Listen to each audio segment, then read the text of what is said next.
I need to be in touch. Joined the Discord community that day itself. Started reading about them a little bit more. Started following all of you guys. So that was my introduction to the concept of Avalon. Nice, dude. Yeah. Super cool. Okay, we've got a self-moderated community. There are people Beautiful. kicking. Okay, the trolls. Okay, awesome. Cool. We have 300 people. Now we can get into your stories. That was your story about us. I want to know more stories about, how Buzzfeed happened, and the things about Buzzfeed, and what was Akash doing before, because Akash, I don't know if you'd like it or not, me saying it, but I got intro to you, I think 1.5 years ago, 2 years ago. I probably saw you on Rega Jha's stories, or and one fine day you took over Buzzfeed India's live stream. I mean the IG live. So that was my intro to cash on delivery. And no, I remembered that username. And yesterday, when you popped on my feed, I was like, okay, cash on delivery, ye koi copy karke बैठे क्या? Is this a real cash on delivery that I knew via Andre Borges and Rega Jha and this circle? So I was. What was Akash before Buzzfeed? What was Buzzfeed like? Big transformation in my life. I think Buzzfeed and all happened, I think, in mid-20s. I think I started my career as a BCom graduate. Like every Tamil household, my parents wanted me to become a chartered accountant. And I kept failing their dreams, which my brother has now fulfilled for them. He's successfully a chartered accountant, so the family is happy. But when I was working at that accounts job for 2 years, I had a laptop with me and I used to edit a lot of videos. I didn't know what I was doing. I was just pretty much doing compilations of sports movies or like sports clips, etc. So that's where my kida for editing, video creation, all of that started happening. Everything was happening very intuitively. That's the key over here. I didn't gravitate. I didn't chase anything out of like, I need to do something. Things just came to me. Like the laptop was there. I started editing. I was like, wow, this is great. So right after those 2 years of accounting, I had to sort of quickly sell the concept of, I had to show proof of concept that I can actually do this full time. So I started working at this place called Sportskeeda, which had to be the Buzzfeed of sports. Of course. So they were the UGC created, they do everything that Buzzfeed does, but for sports. Correct. Joined there, did my thing. Parents were like, wow, this guy can do it. Let's send him to school. Went to school. School is SIMC. And I know Varun is not a big fan of sending people to college and it's a waste of money, etc. But I had a baller of a time, mostly because it was a technical course where you actually need to have a lot of equipment. You need to have that infrastructure in place. It's difficult to do that on your own. Like you can't do a filmmaking course without actually going out there and shooting, without knowing what lights do. For that, you need to have lights. So that was super useful. Went back to Sportskeeda. But then when I was at Sportskeeda, I don't think... so between Sportskeeda and SIMC, I was learning the craft of filmmaking. But I was really craving the energy that was booming in Bombay at that time. Buzzfeed, AIB, EIC, all of these places were just starting out. And I was like, I need to be around these people if I want to grow in my career. Right? I know how to set up a video team. I know how to create I know how to create content. But I need to be around these people to be able to create good content. So it was pretty simple. I applied to a job and I got in. I guess I had what they needed, and I ended up getting here. And I really thank Rega for having that faith in me, because I think that was a big turning point in my life, where I went from being someone who is good at creating content to someone who's good at creating good content. That's the change that Buzzfeed had. Their focus on storytelling was so much that it was not about whether you can shoot the most kick-ass video. It was more about, can you shoot a video in whatever capacity, but tell a really good story in that point. So the entirety of my time at Buzzfeed was, I think, second school. And now at Netflix is like third school, where I've learned storytelling, but how do I scale it? How do I like Netflix is my entry into marketing. Okay, super interesting. Cool. So Akash, मुझे थोड़ा story सुनना है. You know, before we talk about storytelling, I want to learn the story of when did you join Buzzfeed? Because from my research, I understand you were one of the early employees of Buzzfeed India. What was Buzzfeed like then? What were your goals and objectives? How did you grow Buzzfeed? What was the whole duration of time about? So I think I joined Buzzfeed at around 2016. Aram say, we've got all the time. Don't worry. Got it. I joined Buzzfeed around 2016, and that was, I think, December of 2016. December of 2016 when I joined Buzzfeed, and that was the time when Facebook's investment into video was increasing. That was the time when Geo was going to happen. It didn't yet happen. So Buzzfeed's game was pretty simple, dude. Like Buzzfeed was about capturing millennial culture, about creating editorial content that makes people click. It's a news site, but for entertainment, to capture millennial imagination. But the only thing is that Buzzfeed India was always a trophy wife to Buzzfeed US. So there was never really the push to monetize or the push to grow Buzzfeed into something bigger in India was never really there. Okay. What that did was that let us do whatever we want. And Vega is the master of sort of creating a space or an environment that lets you do whatever you want. And I think that is the energy that I was craving. You know, like when you see those stories of Vega, Cheyenne, it's all of them killing it in the office, doing whatever they want. It's that real. Was literally every day in the office. You walk into the office, there's a random thing happening on a particular day, and all of that was super normal to the point where, like, after 2 years, it becomes like it doesn't phase you. Something crazy is happening on one side, the other person is just sitting there going like, cool. That energy was never like, it was super natural, it was super organic. Like comedians would just walk in at any point of time, like be like, oh, let's do something fun. We'd be like, okay, chalo, let's do it. So I think Rega and the first batch of employees like Andre, Shrayan, Rega, Nirali, all of these people, they did a good job at making sure that culture was maintained. And from there, it was pretty much just plug and play. Put in anyone who fits into that culture and watch them do their best. Interesting. And what did you get in there as, and what did you, come out of as? Because there was a transition period, around those years from 2016 to 2018, when the whole internet and all the media publishing houses moved from their blogs and listicles to videos. It became all about videos, and it became all about your YouTube channel and your Instagram channel. Yeah. So I think I joined when that boom was happening, that video boom was happening. So I joined as a video producer. So I basically took a sort of a status quo downgrade. At Sportskeeda, I was running the video team, so I was managing a video team. I was barely doing any production, but I was like, it's much better to be a small fish in a big pond than to be a big fish in that tiny ass. Like you're not learning anything over there. You'll be I understand. more just doing small things over here. So I took that and I came there, and I was basically producing videos, 3 videos a week or something like that. We had like a target or something. And how would you pick, how do you generate ideas? A lot of people, when you ask people to create content, the most noobish problem and the biggest starting friction is how do I come up with a content strategy, which translates into what do I make a video about? What do I talk about?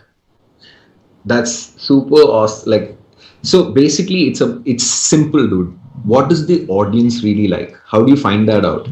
It's quite simple. You go to the internet, there are a few formats that really work.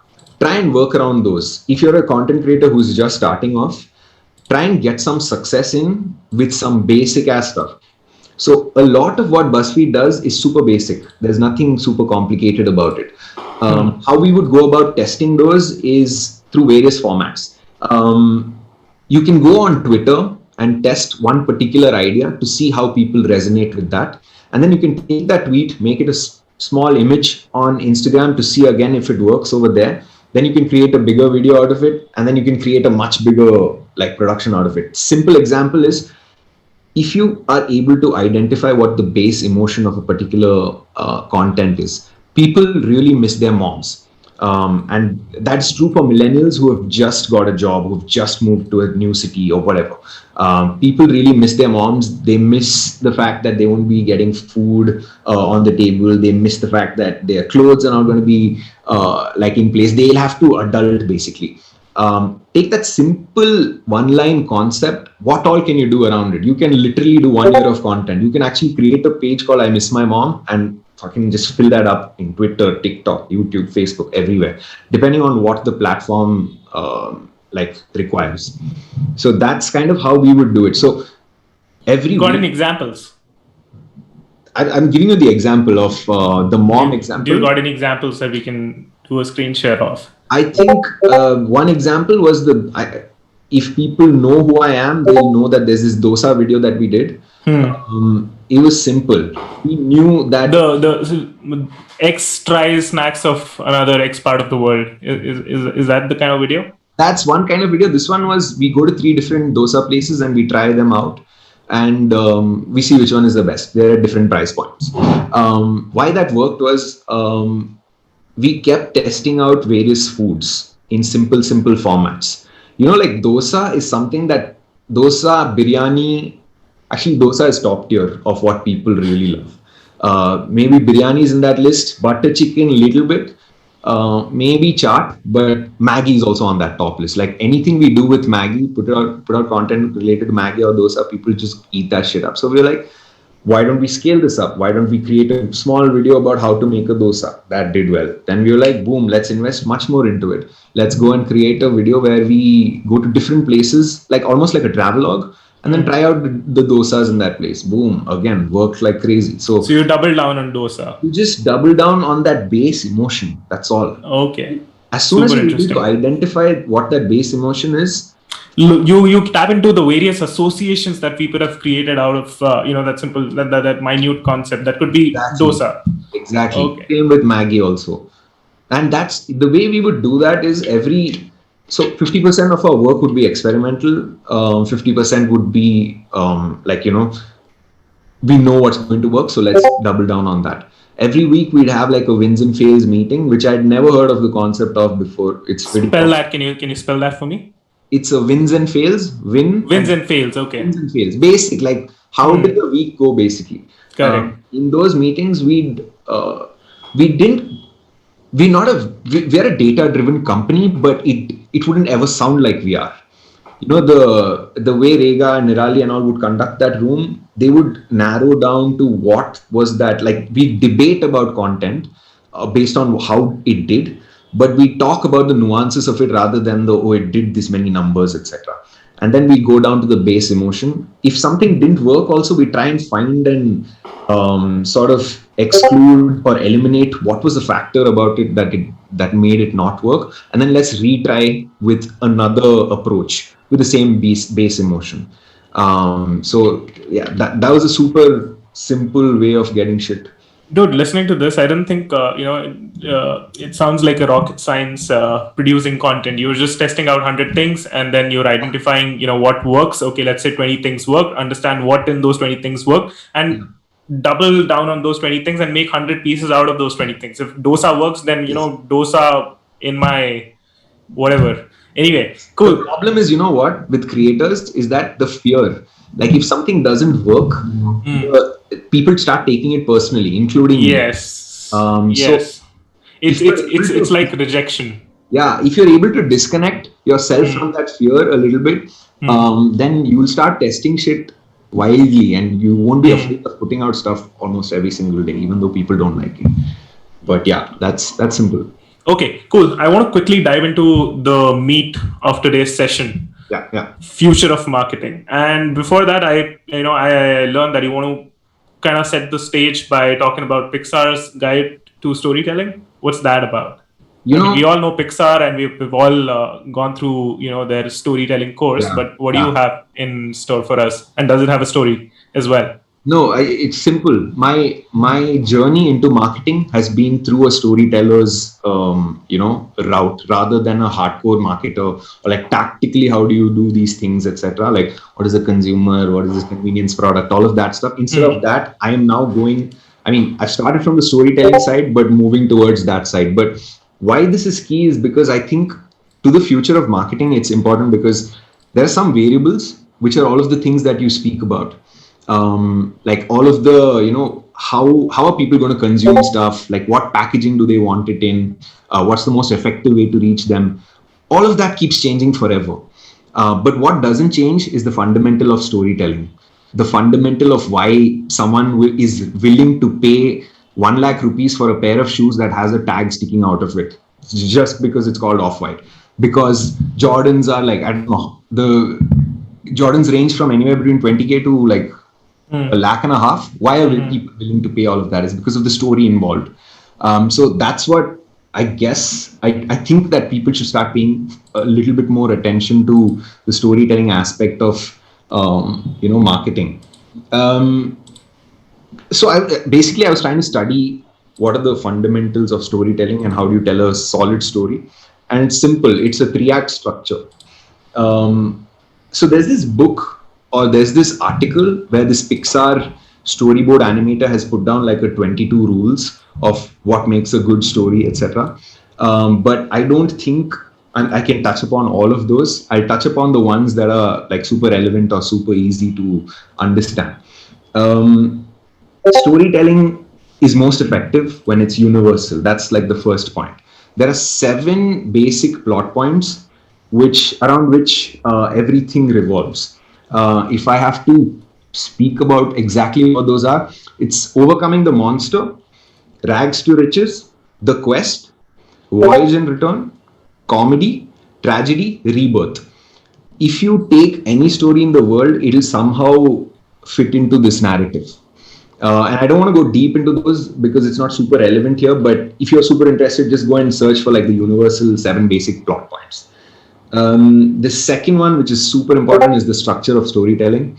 I spoke about the beginning, middle, and end. Can you repeat that? Can you repeat that, please? Tripti is asking, if you can repeat those, please. Which one do you want me to repeat, Tripti? The 7 basic again. Tripti, just Google the 7 basic plots. Can we just Google it right now? Let me share my screen. Yeah. And we will open it up for everyone. Can you say again? 7 basic plots. Yeah. So every story is rooted in these 7 basic plots. There is no story beyond. Every good story. Obviously there'll be stories that are. You could argue that there may be stories that don't fit into this, but most likely you will see a story. Most stories will fit into that narrative. Okay, so this is what I get to when I talk about 7 basic plots. Are we talking about the hero's journey by any chance? No, the hero's journey is what I was going to talk about next, which is the structure of the story. Okay. It's not So the 7 basic plots are overcoming the monster. Yeah. Second is rags to riches. Third is the quest. That is, a conquest of something. Voyage and return. Comedy, tragedy, rebirth. Yep. The 7 basic plots why we tell stories. Okay, super interesting. Cool. So every story is rooted in these plots. There are no other plots. Yeah. Which is why, everything is a remix is super popular. Like you can't possibly tell an original story. You can only change the context of it and make it relevant to the times that you're in, the cultural context, the socio-political context, all of that. But if you look at the base dynamics of it, the mechanics of the story remain the same in those specific plot points. Structurally, stories. The Pixar guy actually put this very differently, so I'm not gonna claim credit for this. It's simple. Once upon a time, there was a dash. Every day, dash. One day, dash. Because of that dash, until finally dash. You can pull this up if you want. Just once upon a time there was a dash. If you see, it'll come up. So basically, the intent is once upon a time there was a dash. let's take Gully Boy as an example for this. It'll become easier. Once upon a time, there was a boy. Every day he used to roam around with his friends and he was in his Dharavi. Basically, once upon a time, and every day is just setting context of the identity of this person. Identity is super important. And what the context of this person's life is. Just setting the background for the life. Because if you don't have context, you don't have like a reference point of where this is. If I'm getting this right, you're telling me that once upon a time, say you're setting the story in a certain timeline, right? In a world. Okay, once upon a time in 1948, this used to exist. And then diving deeper into how 1948 used to be like, that every day the guy would do X, Y, and Z. He would. It's simple. You just need to see what this person's regular life was. So every movie will start with setting up this character, taking you through one day of this person's journey. What is his normal life? That is once upon a time, every day. Then after that comes the conflict, which is the middle. One day something happens. For Gully Boy, it's one day he sees Sher rapping, and he's like, oh my God. This is changing something. Like the beginning of the change is starting to happen. Because of that dash until finally that dash is the how he moves towards the resolution of the story. Because of that, he realizes he wants to do it. Because of that, his parents are like, you can't do this. Like, that's not the life we have chosen for you.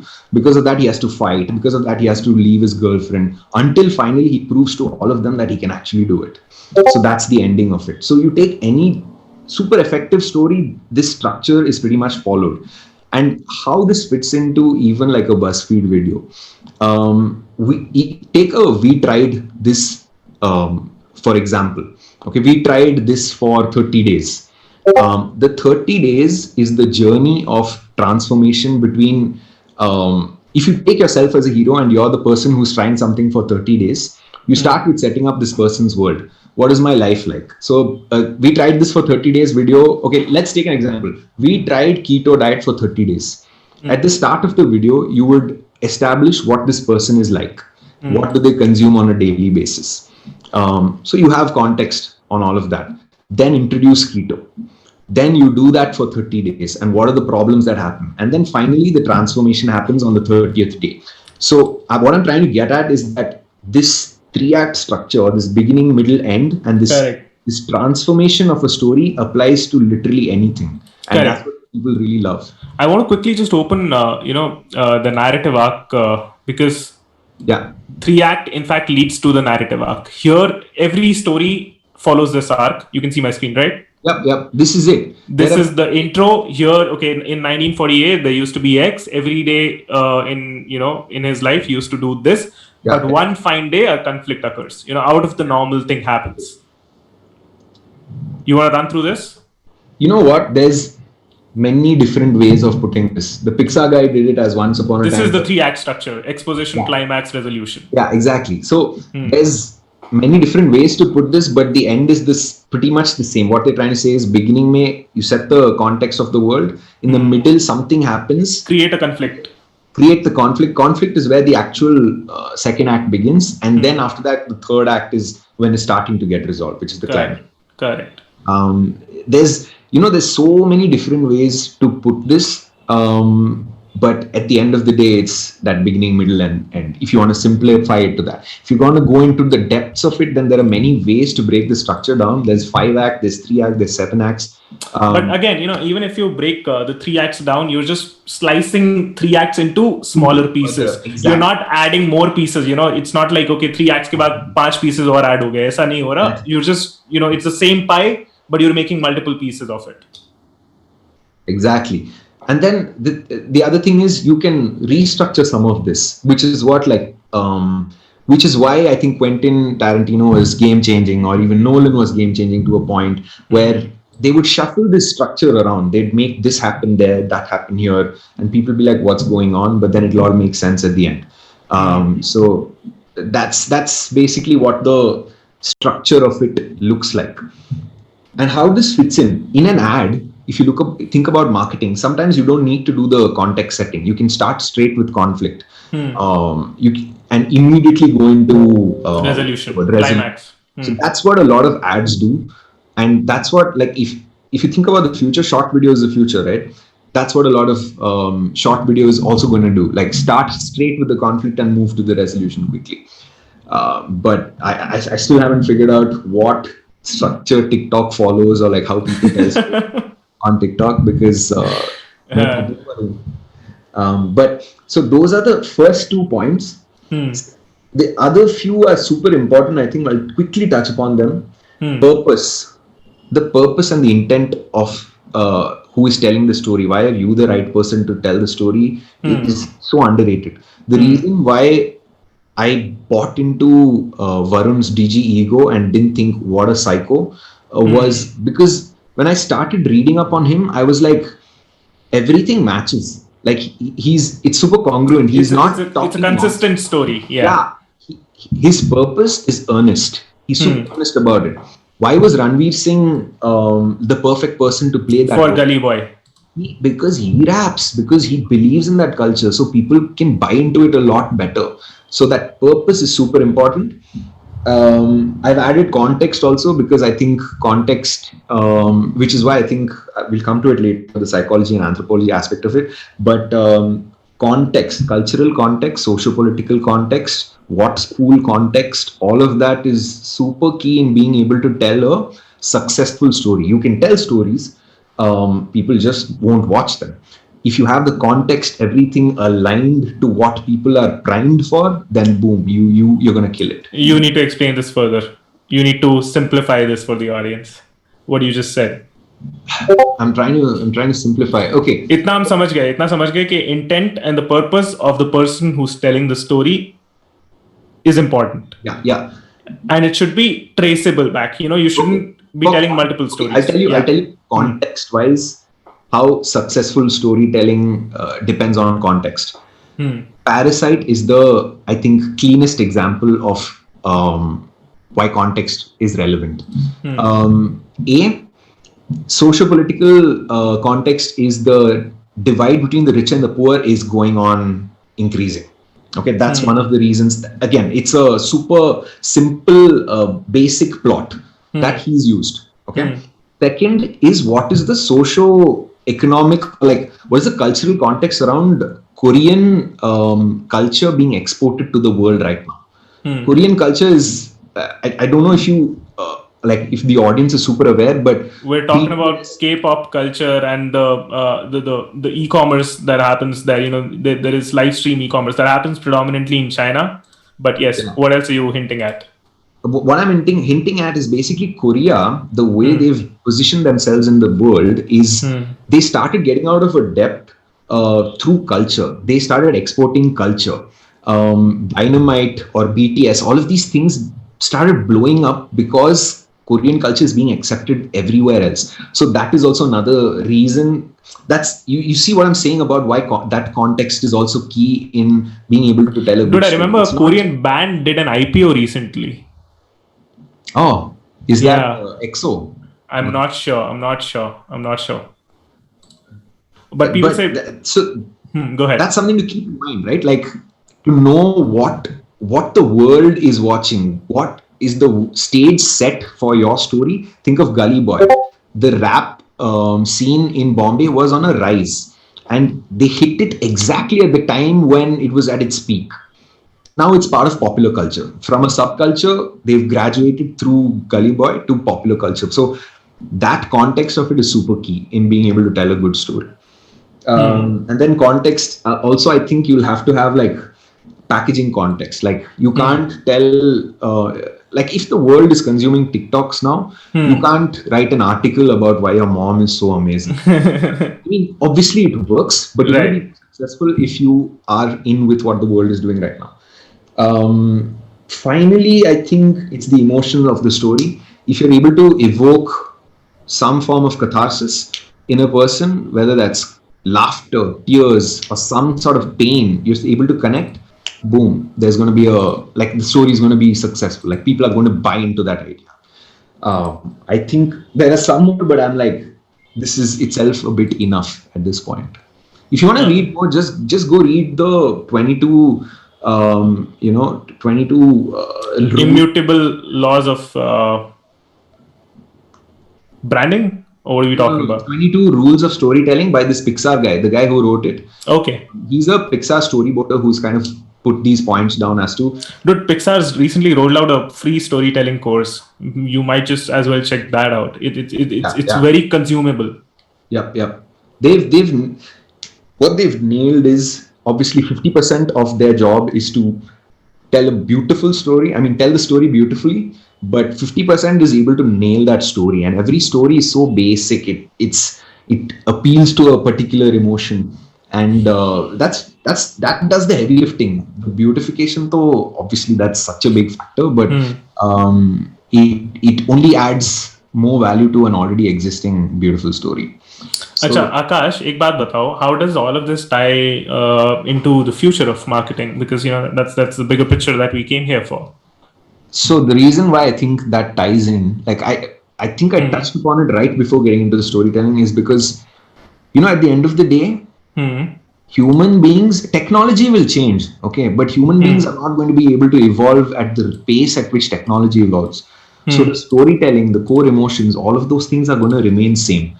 So the use storytelling as a tool, like as your mechanical tool, that should be where everything generates. What you do on top of that, like how do you send those automated emails, how do you use the AI, all of those things are just tools that you use on top of this, is what I feel. I don't know if there's a argument to that, but I think that there's constants and there's variables. The variable is the technology which keeps evolving. The constant, it can be your production quality, it can be what kind of audio you're using, it could be Dolby Digital, it could be whatnot, but the core is the core. The core is the core. And with the core, without the core, everything's just an icing over the... Exactly, which is, I've been thinking about doing a marketing course, because I'm not a marketer and I'm in the job of marketing. Sometimes I'm in a room with people who be talking about marketing. I'm like, I have no idea what you're talking about. And then I thought to myself, do I need to study marketing or do I need to study anthropology and psychology? Because that's way more impactful in being able to tell an effective story. Do I need, I can find an agency who will help me do all of the other things.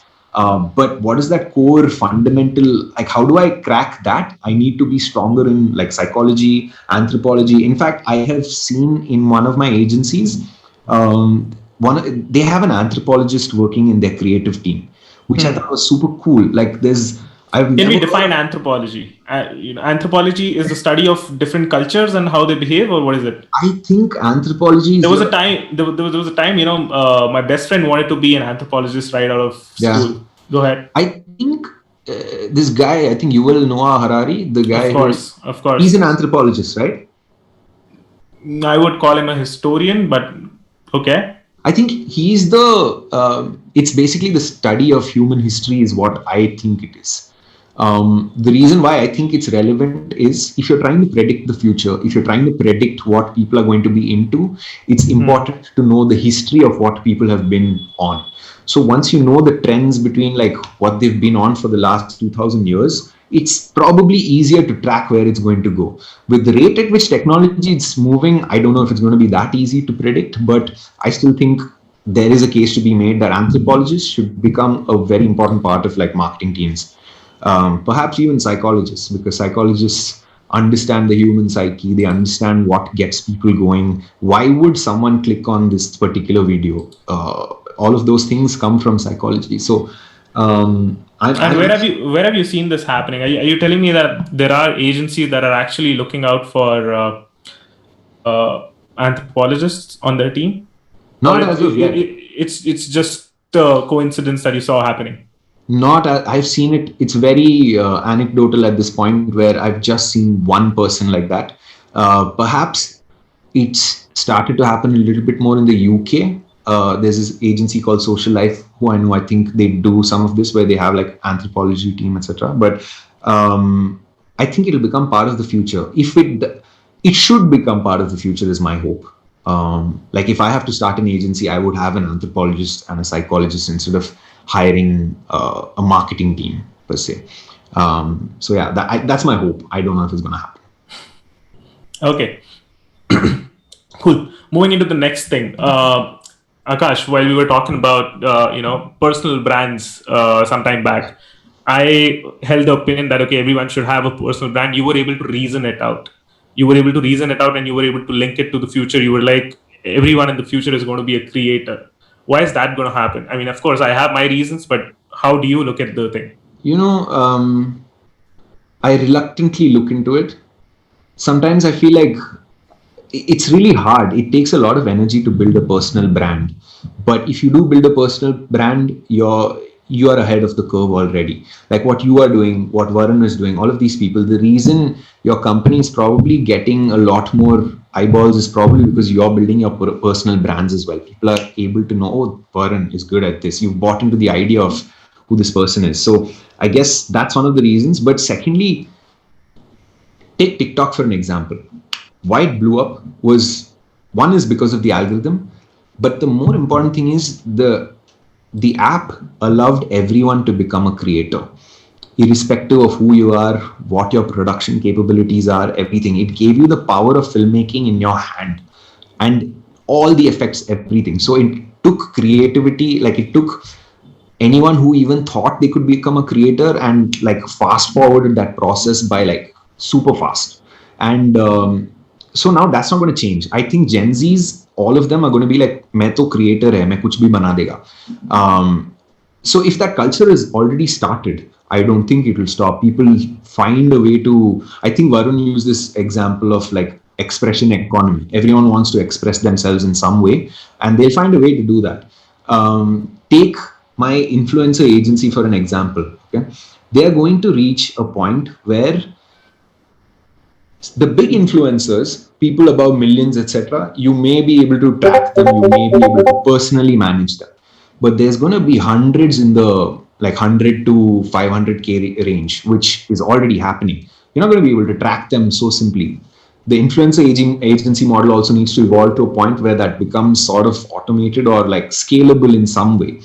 I don't know how I got here, but basically everyone is going to become a creator, and everyone's creative expression, the tool that they use to create or like the place where they create, is going to become media inventory, is what I think. Okay, interesting. Can you give me examples of that? How this is a natural progression as you explain it. But can you give me an example of how that will play out in people's lives? How will how does that?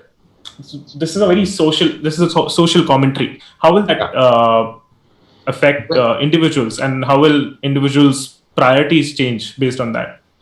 I don't really know because it's all happening as we speak. So I'm not sure, man, how that will happen. But the way I am seeing it happen to me is that it takes a lot of your life to be able to create. Like I'm on this journey where I want to create a podcast, etc. You can't have a full-time job and give proper attention to this creative journey. Like not everyone is going to have that skill or the energy to do it, because it does take a lot of energy. You need to do research, you need to produce it, you need to edit it after that, you need to keep following this one. But yeah, Akash, alternative kya hai? Because visibility is everything. True. So I'm going to put in that effort, and most people will put in that effort, but at some point they will leave their jobs and continue to do only this. And becomes, when they get to a point where they're self-sustainable, at that point they'll be like, I don't need to do a job anymore. But the problem is being self-sustainable. If you want to quit your job, and you have created a page or whatever, you are so heavily reliant on the power of the algorithm. Overnight algorithm changes, you are now gone in the ranking. So how do you deal with that is something people need to figure out, which is why I think everything, because everyone's becoming a creator, individual creator, the decentralization of how people consume content is going to slowly start happening, where people have seen Facebook come and go. I mean, it's not gone, but people have seen Instagram come. It's going to go, I think. YouTube stays. TikTok has come and gone, but short video is going to stay. People have seen this cyclically happen, and now people are getting a little bit more aware that, you know what, you can't fully rely on these people's distribution. We need to find a way to hack this, and obviously smart people will figure that out. But you can't be fully reliant and leave your job just because you've got 100k followers on Instagram. Okay, interesting. Cool. Moving on to the next thing. I think it's a sequel to what we just spoke about, and people are dropping questions about that. What is the next type of distribution? It's decentralized. What does decentralized mean, and I'll give you an does example. it just mean? Yeah, go ahead. Decentralized. I'll give you an example, and then we'll come to the decentralized. The concept of meme marketing is just starting. Memes as a media inventory didn't exist. It still actually doesn't exist. People don't recognize it as media inventory. What is media? Any media that you consume is media. Okay. How can you put your ad onto that media is something marketers need to figure out, but they haven't figured out that a billboard and a meme that I see on my phone can do the same job. And there are some meme marketing agencies that have started, obviously by Gen Z kids, because they figured it out. The way they do it is so simple. They have I don't know if this is a decentralized model, but the way they're able to scale it is they will sell or they will put in a simple brief. This is the brand and this is what the emotion is that they want to convey. This is the date. There's about 2,000 creators who are tied to that agency. How do I compare? What do I compare them to? There's no comparison at this point, but basically anyone can pick up that brief, and for a particular price, they can create a meme and put it out on their page. Depending on what their distribution is, they get paid accordingly. So not many people have figured this out, but it's happening. It's rampant right now. In the last year, a lot of brands, a lot of people, a lot of even individuals use this technique to sort of subtly, without advertising, start seeping into the brains of people some messages. Okay, cool. Garvit, says Garvit kind of spotted that we're going too fast, and he's asking. There's a time constraint. The time constraint is universal. There's the IPL inaugural ceremony. We've both got plans. So yes, okay. Can we quickly summarize the meme marketing? The meme marketing, basically, it's simple, dude. Memes are media. Billboard is media. People put ads on billboards. People not putting ad on meme. Why? My question. That's pretty much the simple explanation of this. Like, people spend more time on their phone rather than, even when you're in an Uber, you're not looking at this one, dude. You're looking at your phone. So I don't know. There's no way to tell if a billboard has done anything to your campaign.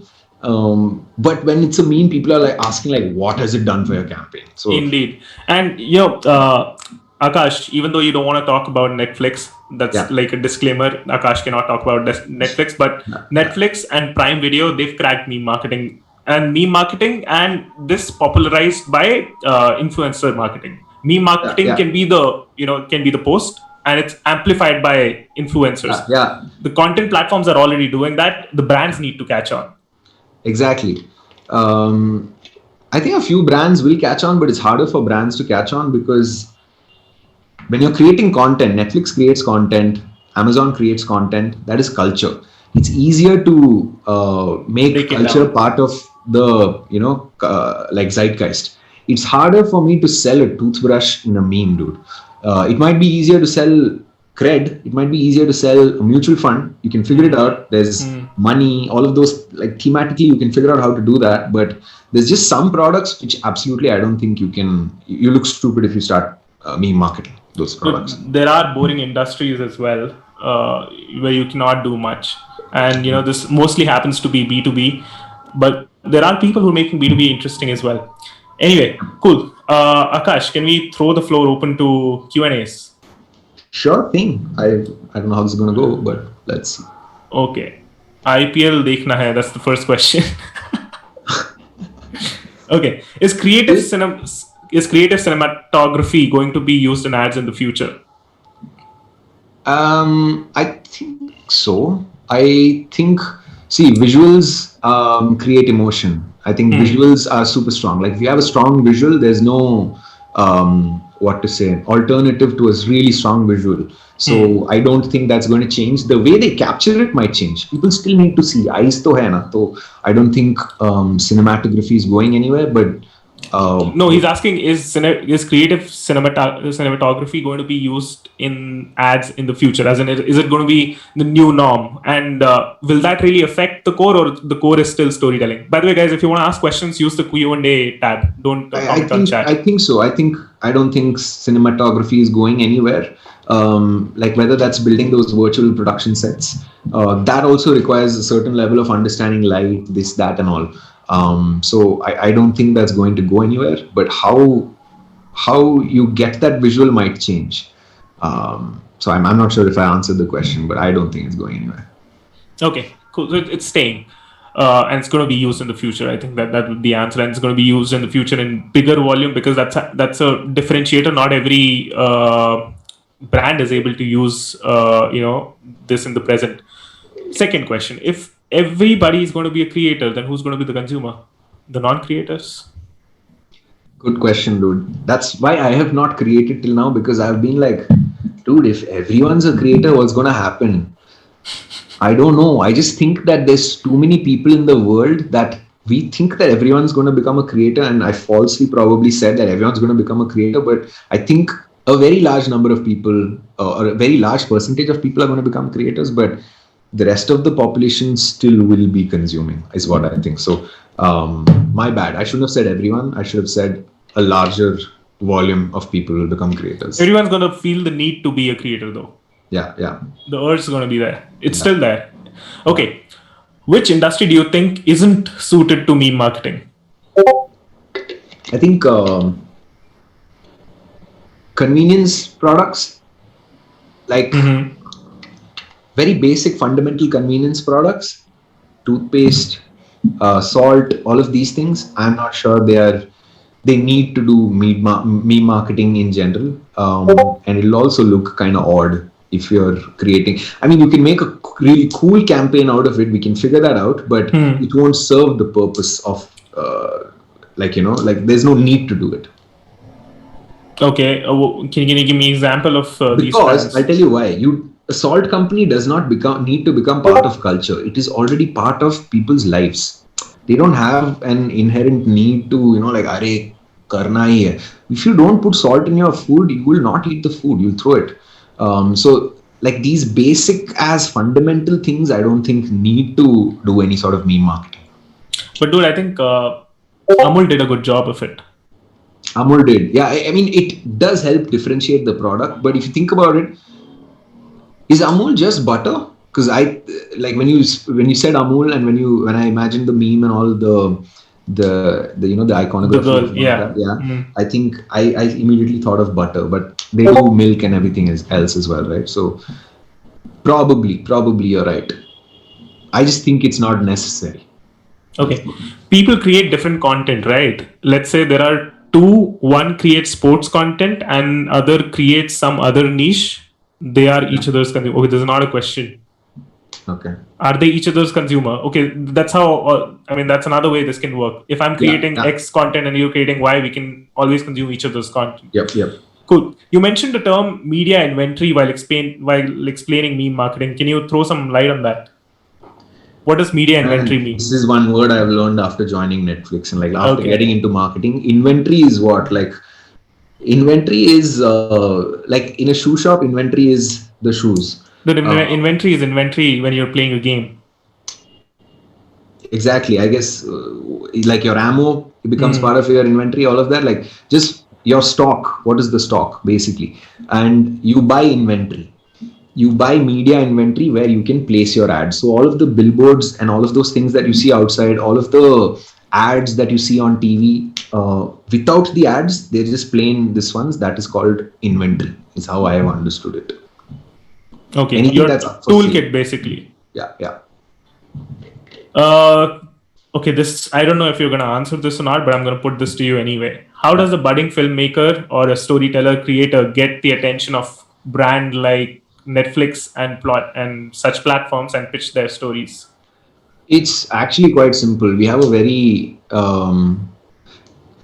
so far mostly it's been through production houses. we don't straight up take a particular story and go like, let's make this from a random filmmaker. And by random, I mean someone who's not super popular or who has established themselves as a writer or a filmmaker, etc. Like if Rakesh Om Prakash Mehra calls, we'll be like, yeah, tell us your story. But mostly it is routed through production houses. So if you have an entry into production houses who are associated with us, it'll be much better. Having said that, we have a team that just reads scripts.